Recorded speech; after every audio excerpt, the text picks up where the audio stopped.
The battered human slammed to the floor of the Xindi interrogation chamber, his spacesuit drenched in blood as the chitinous General Linux circled him like a shark, sizing up maimed prey, not knowing Nicholas Robinson's capture was the biggest mistake his arrogant species would ever make. 3 days earlier, Nicholas had been on a solo exploration mission to the distant Tarjan star system when his ship experienced catastrophic life support failure. He crash-landed on Sindaria, the nearest habitable world. But the technologically advanced Xindi, who viewed humans and Earth as backward primitives, immediately took the injured astronaut into custody.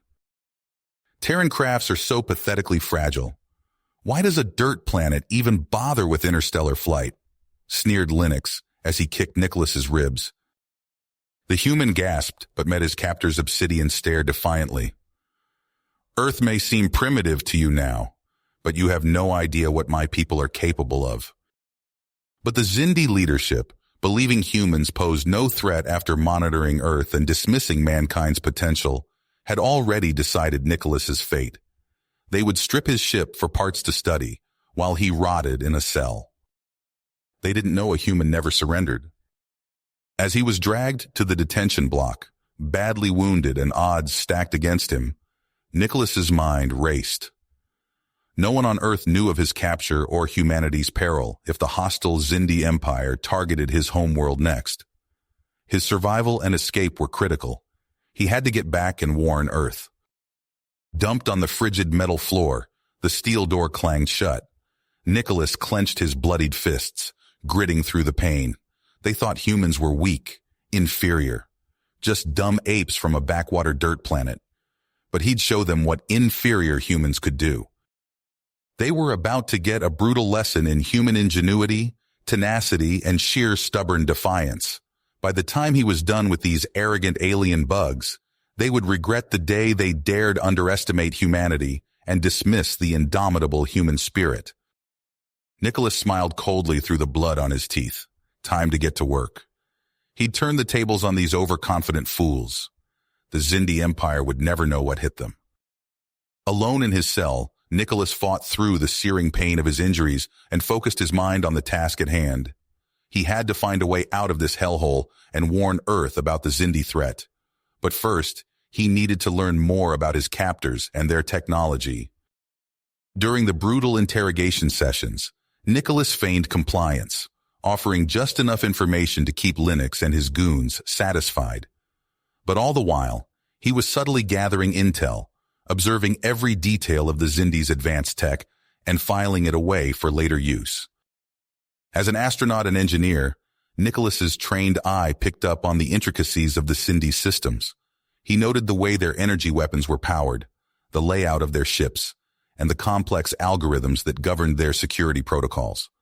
Piece by piece, he started to form a plan. In the brief moments of solitude between interrogations, Nicholas began to scout out the routines and shift changes of the Xindi guards. He watched as they rotated positions, logging their movements and looking for any weaknesses he could exploit. Over time, Nicholas managed to covertly acquire small tools and components, smuggling them back to his cell under the noses of his captors. With painstaking care, he began to construct a makeshift device, cobbling together bits of Xindi tech with his own ingenuity. Meanwhile, Linux was growing increasingly frustrated with the lack of progress. The human's stubborn refusal to cooperate was making him look weak in front of his superiors. He viewed Nicholas's defiance as a personal affront, a testament to the inferiority of the human race. In a desperate bid to save face, Linux reported to the Xindi High Command, painting a picture of a broken and compliant prisoner. But the leadership saw through his lies.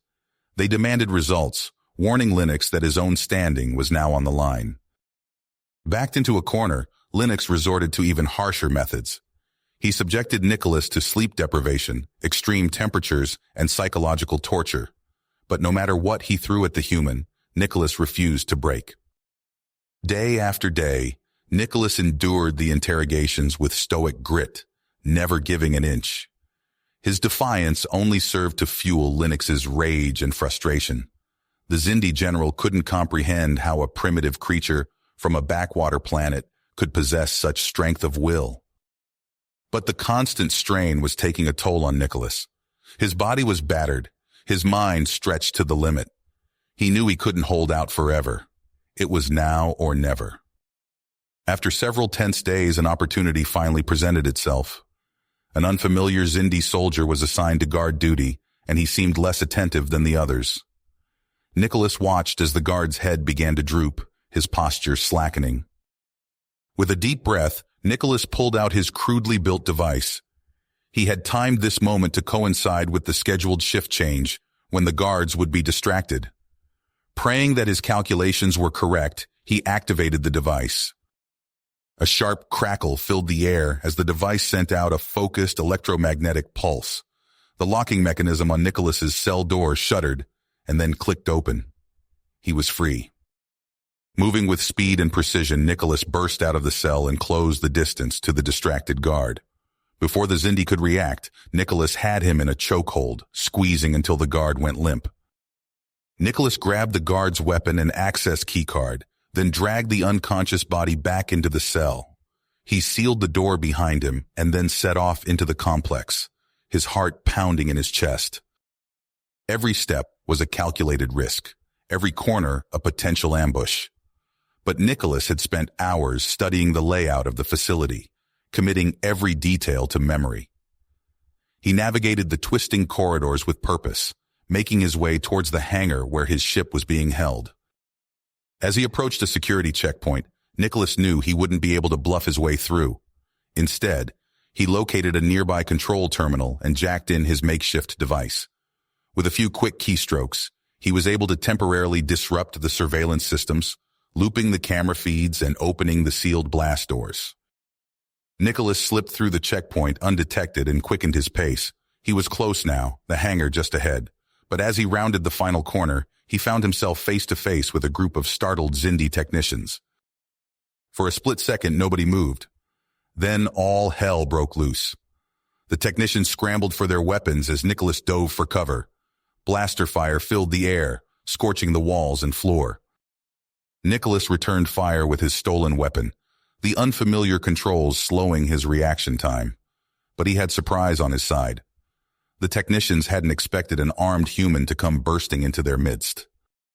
One by one, Nicholas took down the technicians, his aim improving with each shot. But the commotion had triggered the alarms. He could hear the pounding of footsteps growing louder, the shouts of Xindi soldiers fast approaching. With a final burst of fire, Nicholas cleared the path to his ship. He sprinted up the boarding ramp and sealed the hatch behind him, just as the reinforcements stormed into the hangar.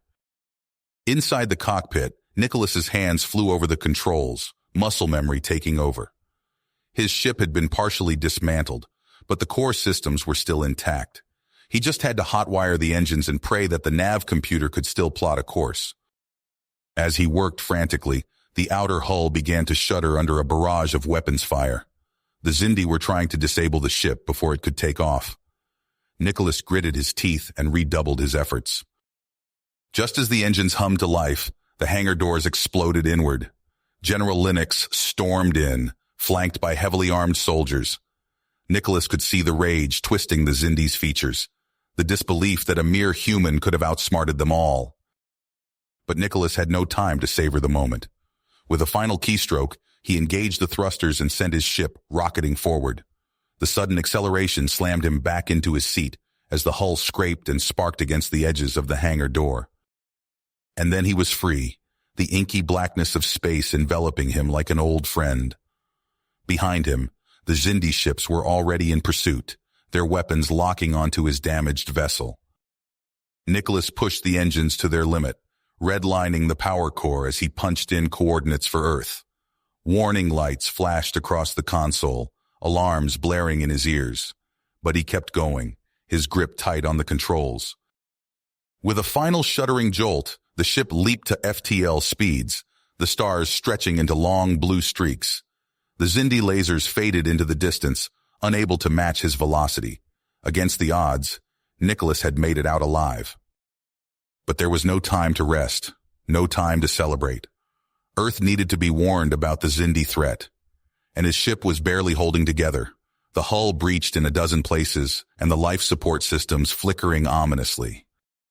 As he settled in for the long, perilous journey home, Nicholas allowed himself a small, grim smile. The Xindi had underestimated him, had thought him weak and inferior, but they were about to learn the true strength of the human spirit. Light years away, General Linux faced the full wrath of the Xindi High Command. They had had the human in their grasp, a treasure trove of information at their fingertips. And now, because of Linux's failure, that human was speeding back to Earth with full knowledge of the Xindi's intentions. There would be consequences, Linux knew. His career, his very life, hung in the balance. The High Command did not tolerate failure, especially not when the stakes were so high. As he stood before the towering holographic figures of the Xindi leadership, Linux felt a cold knot of fear in his gut. He had always believed in the superiority of the Xindi, in their right to dominate the lesser species of the galaxy. But now, doubt began to creep in, insidious and unsettling. If one human, alone and injured, could defy them so completely, what hope did they have against a united Earth? Had they underestimated the humans all along? Light years away, Nicholas sat hunched over the flickering console of his ship, his fingers flying across the keys as he recorded his experiences. The Xindi had already made their first mistake by capturing him. Now he would ensure they made their last. Earth would not be caught unawares. Nicholas would see to that. He would bring his people the intel they needed to stand against the Xindi threat. The fight was far from finished. As the ship hurtled through the cold void of space, Nicholas felt the weight of responsibility settling on his shoulders. The fate of his entire species now rested in his hands, but he would not falter, would not give in to despair. The Xindi had picked the wrong human to mess with, and they were about to find out just how big of a mistake they had made.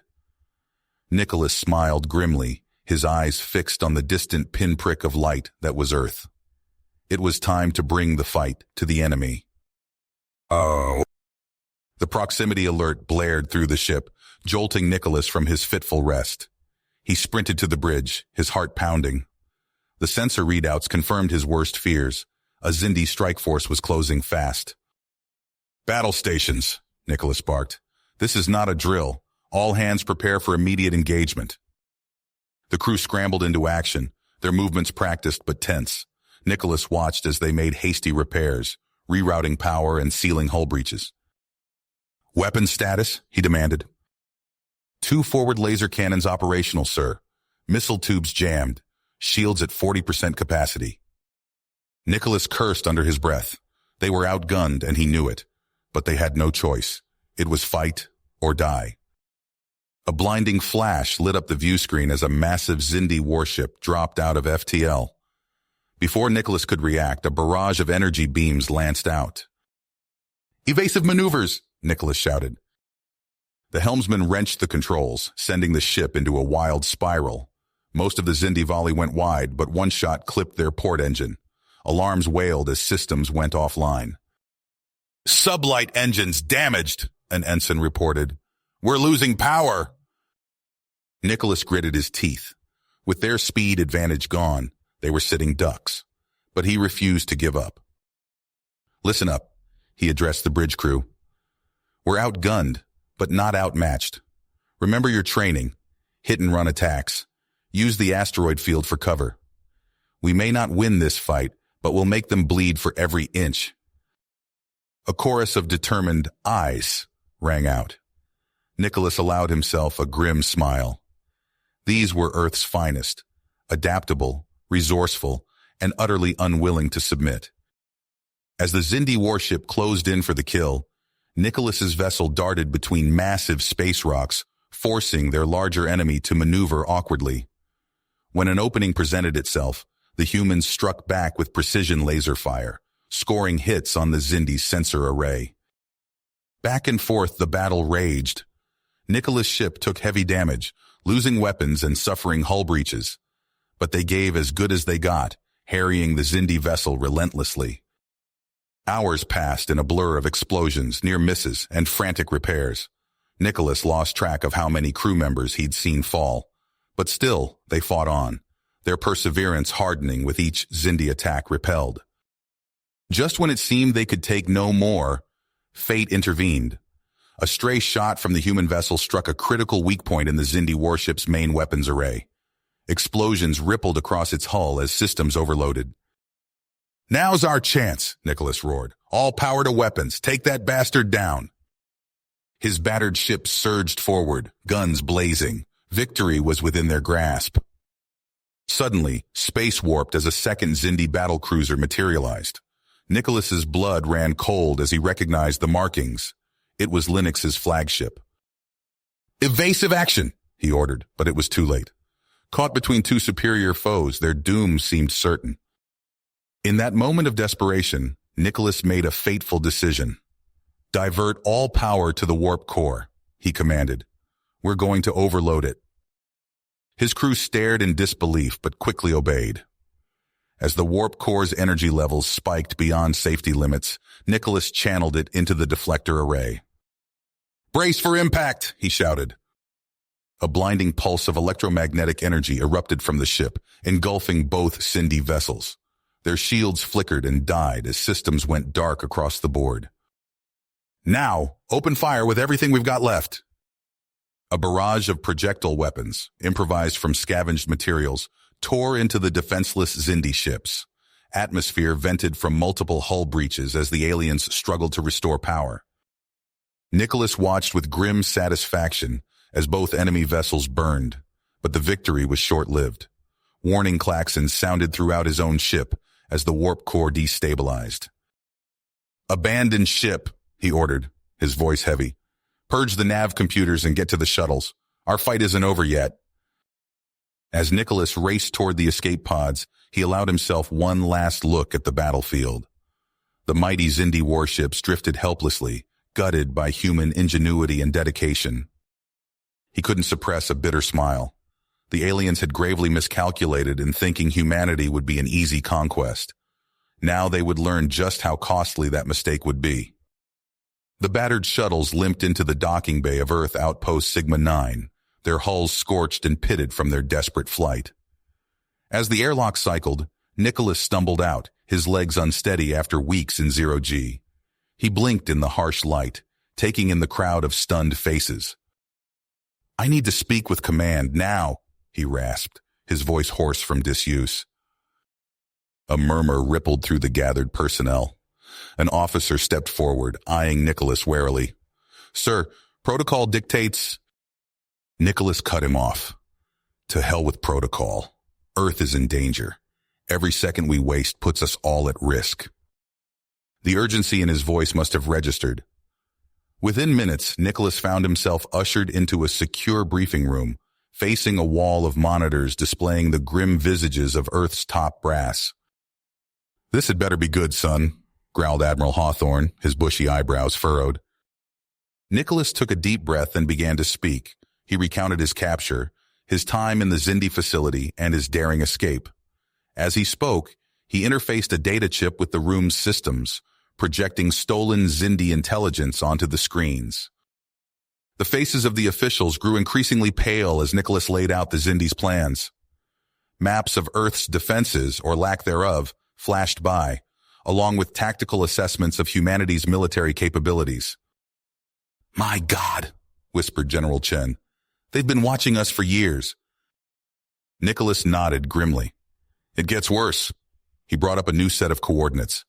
"These are the locations of human colonies the Xindi have already wiped out. No survivors."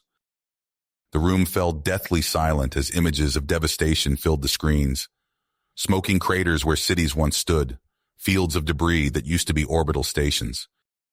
Admiral Hawthorne's face hardened. "We need to inform the Security Council immediately. This changes everything." For the next several hours, Nicholas found himself at the center of a whirlwind of activity. He was shuttled to a top-secret facility deep beneath the Rocky Mountains, where he repeated his briefing for a roomful of ashen-faced world leaders. As the full scope of the threat became clear, old rivalries and grudges melted away. Nations that had been on the brink of war now found themselves united by a common existential fear. "We can't hope to match their technology," the Chinese premier stated flatly. Then we'll have to adapt, countered the U.S. president. We've recovered some of their ships. If we pool our resources, maybe we can level the playing field. Nicholas watched as the greatest minds on Earth grappled with the enormity of the challenge before them. Plans were drawn up, scrapped, and redrawn. The entire planet was to be put on a war footing. In the days that followed, Nicholas barely slept. He worked alongside teams of engineers and scientists, helping them understand the alien tech they were desperately trying to reverse engineer. Progress was maddeningly slow, but bit by bit, they began to unlock the Xindi's secrets. Months passed in a blur of feverish activity. The skies above Earth bristled with hastily constructed defense platforms. Civilian centers were hardened against orbital bombardment. A crash conscription program swelled the ranks of Earth's military. Nicholas found himself promoted far beyond his years, placed in command of Earth's first hybrid warship, a fusion of human ingenuity and stolen Xindi tech.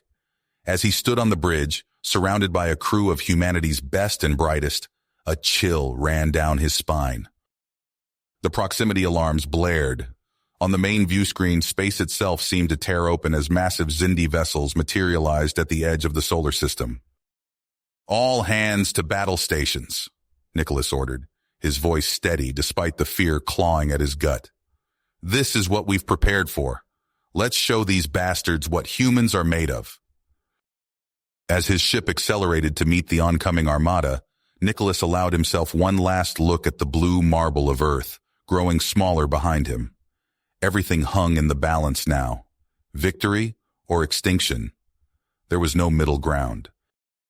The comm crackled to life, carrying the voices of captains and admirals from across Earth's makeshift fleet, each one checking in, each one ready to lay down their lives in humanity's darkest hour. Nicholas took a deep breath, pushing aside his doubts and fears. This was it, the moment that would decide the fate of his entire species. As the first Xindi fighters appeared on his tactical display, he gave the order that would echo across history. "All ships engage the enemy." You have reached the end of the story.